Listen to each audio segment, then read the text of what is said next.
हज़रत अल-नबी सल्लल्लाहु अलैहि वसल्लम।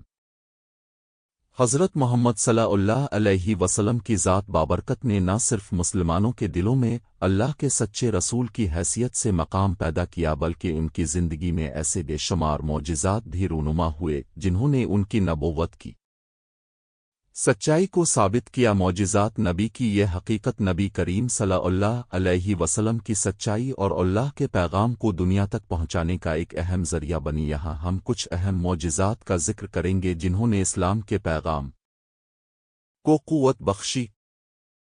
1. चांद का 2 टुकड़े होना। हज़रत मोहम्मद सल्लल्लाहु अलैहि वसल्लम का एक अजीम मोजिज़ा चांद का 2 टुकड़े होना है। मुशरिकीन मक्का ने नबी करीम सल्लल्लाहु अलैहि वसल्लम से मोजिज़ा का मुतालिबा किया तो अल्लाह के हुक्म से नबी करीम ने चांद की तरफ इशारा किया और चांद 2 टुकड़े हो गया। यह वाक़या कुरान मजीद की सूरत अल-क़मर में बयान किया गया है। क़यामत करीब आ गई और चांद शिक हो गया। 2. गार हिरा का वाक़या। नबूवत के ऐलान से पहले हज़रत मोहम्मद सल्लल्लाहु अलैहि वसल्लम गार हिरा में इबादत किया करते थे। एक दिन जब हज़रत जिब्राइल अलैहिस्सलाम अब पर नाजिल हुए तो अल्लाह की वही की इब्तिदा हुई। यह वाक़या भी अल्लाह के ख़ास निशान में से एक है। 3. वाक़या मेराज। हज़रत मोहम्मद सल्लल्लाहु अलैहि वसल्लम को एक रात अल्लाह ताला ने मेराज का सफ़र कराया। ये सफ़र मक्का मुकर्रमा से बैत अल-मक़दस तक हुआ और फिर आसमानों की सैर कराई गई। वहाँ अल्लाह से मुलाकात भी हुई और 5 वक्त की नमाज़ों का हुक्म दिया गया। 4. पानी का मौजिज़ा। ग़ज़वा तबूक के मौके पर लश्कर इस्लाम पानी की क़िल्लत का शिकार हुआ। हज़रत मोहम्मद सल्लल्लाहु अलैहि वसल्लम ने अपने हाथ में पानी की थैली लेकर दुआ फरमाई तो पानी इस कदर जारी हुआ कि पूरा लश्कर सैराब हो गया। 5. खाने की बरकत। एक बार हज़रत मोहम्मद सल्लल्लाहु अलैहि वसल्लम ने चंद खजूरें एक थाल में रखकर दुआ की और वो खजूरें इस कदर ज़्यादा हो गईं कि कई लोग सैर हो गए। 6. मरीज़ों की शिफा। हज़रत मोहम्मद सल्लल्लाहु अलैहि वसल्लम के हाथ मुबारक से कई मरीज़ शिफा याब हुए। एक मौका पर अपने हज़रत अली रज़ी अल्लाह अन्हु की आंखों पर हाथ फेरा तो उनकी आंखें ठीक हो गईं। 7. कुरान मजीद। कुरान मजीद खुद एक अजीम मौजिज़ा है जो हज़रत मोहम्मद सल्लल्लाहु अलैहि वसल्लम पर नाजिल हुआ। ये किताब न सिर्फ इल्म व हिकमत का मंबा है बल्कि इसकी ज़बान व बयान और इसकी पेशंगोइयाँ भी मौजिज़ा है। 8. लकड़ी का सुतून रोना। जब हज़रत मोहम्मद सल्लल्लाहु अलैहि वसल्लम ने मस्जिद नबी में खुतबा देने के लिए मिंबर बनाया तो वो सुतून जिस पर पहले अब खुतबा देते थे रोने लगा। अपने इसे सीने से लगाकर तसल्ली दी।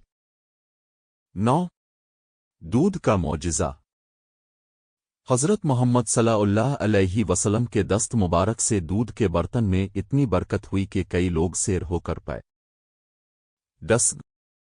बदर की जंग का मौजिज़ा। ग़ज़वा बदर में फ़रिश्तों की मदद का वदा अल्लाह ने पूरा किया और मुसलमानों की कलील तादाद ने मुशरिकीन के बड़े लश्कर को शिकस्त दी। 11.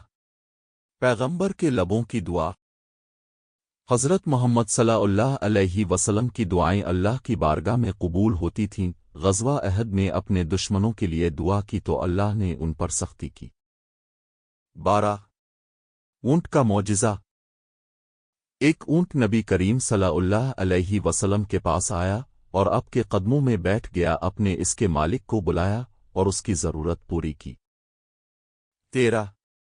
कबा का तज़ीम। नबी करीम सल्लल्लाहु अलैहि वसल्लम ने मक्का मुकर्रमा में कबा का तोफ किया और अल्लाह की इबादत की तो अल्लाह ने आपके दिल की मुराद पूरी की। 14. दरख्त का मौजिज़ा। एक दरख्त नबी करीम सल्लल्लाहु अलैहि वसल्लम के हुक्म पर चलकर आया और गवाही दी कि आप अल्लाह के रसूल हैं। 15. हज़रत अनस की बरकत। हज़रत अनस रज़ी अल्लाह अन्हु के बर्तन में नबी करीम सल्लल्लाहु अलैहि वसल्लम ने दुआ की तो बरकत से वो बर्तन हमेशा लबरेज रहा। 16. खंदक का मौजिज़ा। غزوہ خندق کے موقع پر حضرت محمد صلی اللہ علیہ وسلم نے خندق کھودی اور ایک بڑی چٹان کو صرف اب کے دست مبارک سے توڑا گیا۔ 17 سورج کا رک جانا۔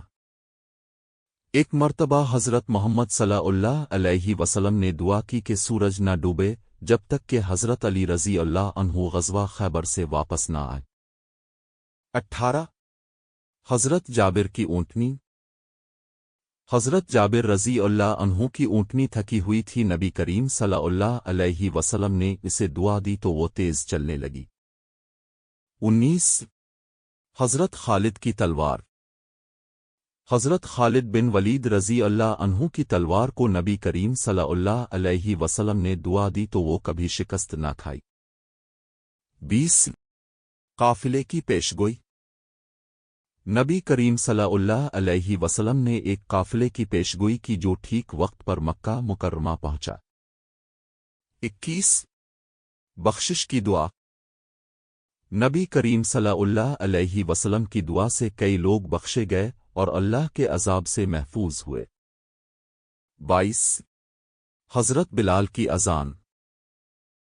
حضرت بلال رضی اللہ عنہ کی اذان نبی کریم صلی اللہ علیہ وسلم کی تعلیمات کا نتیجہ تھی اور اس میں اللہ کی برکت شامل تھی۔ 23 روم و فارس کی شکست۔